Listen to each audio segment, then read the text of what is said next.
সংবাদে সবাইকে স্বাগত। আমি রয়েছি আপনাদের সাথে মীনাক্ষী। চোখ রাখছি খবরে। চলতি বছরে প্রথমবারের মতো রাজ্য সম্মেলন করল সরকারের বিজেপি সহযোগী আইপিএফটি। ভগৎ সিং যুব আবাসে অনুষ্ঠিত হয় এই রাজ্য সম্মেলন। শনিবার অনুষ্ঠিত হল রাজ্য সরকারের বিজেপি সহযোগী আইপিএফটির রাজ্য সম্মেলন। রাজধানী ভগৎ সিং যুব আবাসে আয়োজিত এই সম্মেলনে উপস্থিত ছিলেন আইপিএফটির সভাপতি প্রেম কুমার রিয়াং, মন্ত্রী শুক্লাচরণ নোয়াতিয়া সহ অন্যান্যরা। চলতি বছরের প্রথম রাজ্য সম্মেলন অনুষ্ঠিত হয়েছে আজ বলে জানিয়েছেন দলের সভাপতি প্রেম কুমার রিয়াং। প্রতি বছরই আইপিএফটির রাজ্য সম্মেলন অনুষ্ঠিত হয়ে থাকে। আজকের সম্মেলনে আগামী দিনে দলের রণকৌশল নিয়ে আলোচনা করা হয়েছে। পাশাপাশি বিগত দিনে দলের বিভিন্ন কর্মসূচির পর্যালোচনা হয়েছে বলে জানিয়েছেন দলের সভাপতি প্রেম কুমার রিয়াং। আজকে 24 তারিখ 5 মাস 2025 2025-এর আমাদের পার্টি আইপিএফটির প্রথম রাজ্য সম্মেলন। তো আমাদের পার্টি প্রত্যেক বছরে একবারই একটা রাজ্য সম্মেলন করি, সেভাবে আজকে আমরা 2025-এর জন্য আমরা পার্টি আইপিএফটি থেকে প্রস্তুতি নিচ্ছি আজকের তারিখে সম্মেলন। তো বেসিক্যালি আমাদের এই সম্মেলন আমাদের সাংগঠনিক পর্যালোচনা এবং আমাদের পার্টির বর্তমান এবং আগামী দিনের কর্মসূচিগুলোর বিষয়গুলো নিয়ে আমাদের চর্চা হবে।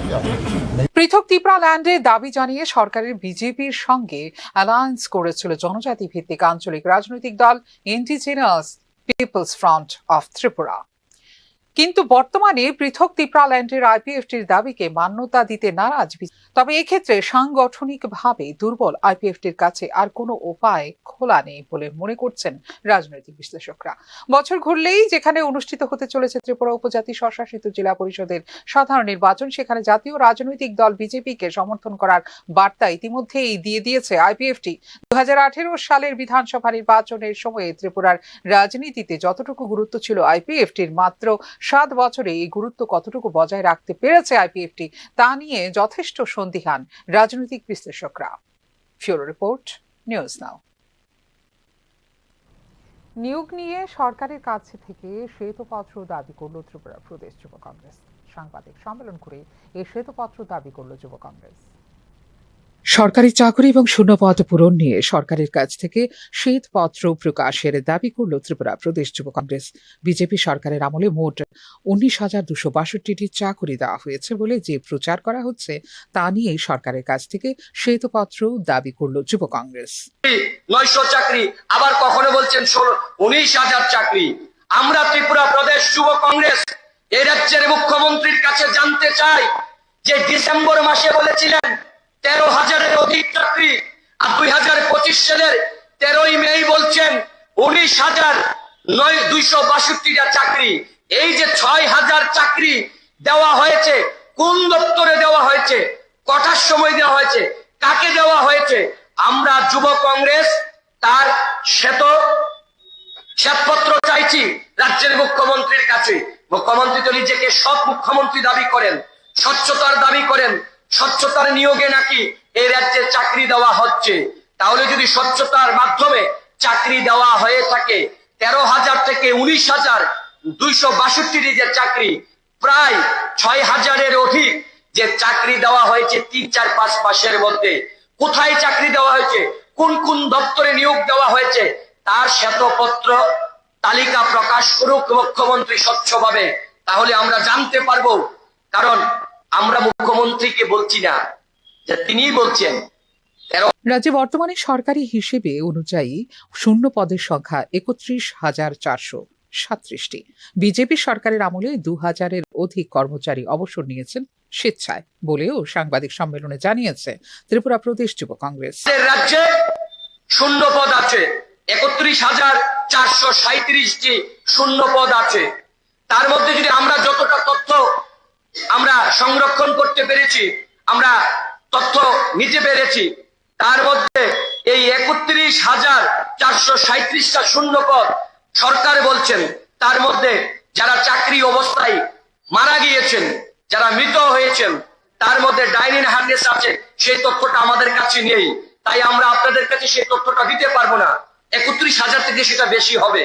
তার মধ্যে এখনো পর্যন্ত এই 7 বছরে এই ডবল ইঞ্জিন সরকারের শাসনে বহু সরকারি কর্মচারী সরকারের অবৈধ কাজে সাড়া না দিয়ে মানসিক চাপ তাদের উপর সৃষ্টি করা হতো, সেই প্রেসারে আমাদের রাজ্য থেকে প্রায় 2000-এর অধিক আমাদের রাজ্যে যারা সরকারি কর্মচারী, যারা স্বেচ্ছায় চাকরি থেকে অবসর নিয়েছেন, যেটা বলা হয় বিআরএস, সেই তথ্যটা যদি আমরা তুলে ধরি অনেক অধিক হবে।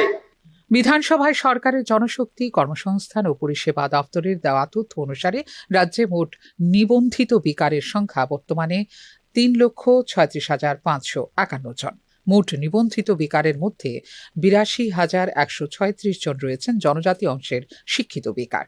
এছাড়াও নিবন্ধিত বেকারের পরিসংখ্যানে পিএইচডিধারী রয়েছেন 245 জন।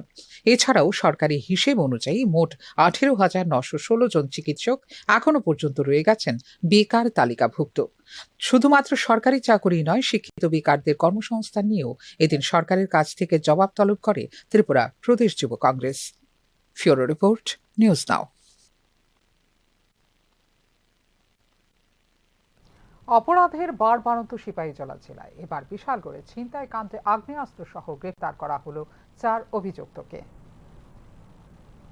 চরিলাম মনু ফকির দরগা এলাকায় ছিনতাই ও গোকুলনগর রাস্তার মাথা এলাকায় চুরি কাণ্ডে মধুপুর নোয়াবাড়ি থেকে বন্দুক সহ বিশালগড় থানা পুলিশের হাতে গ্রেফতার হয়েছে 4 যুবক। গভীর রাতে অভিযান চালিয়ে বন্দুক সহ 4 জন যুবককে গ্রেফতার করে বিশালগড় থানার পুলিশ। অভিযুক্তদের বিরুদ্ধে রিমান্ডের আবেদন জানিয়ে আদালতে তাদের সোপর্দ করেছে পুলিশ। সবাইকে স্বাগত।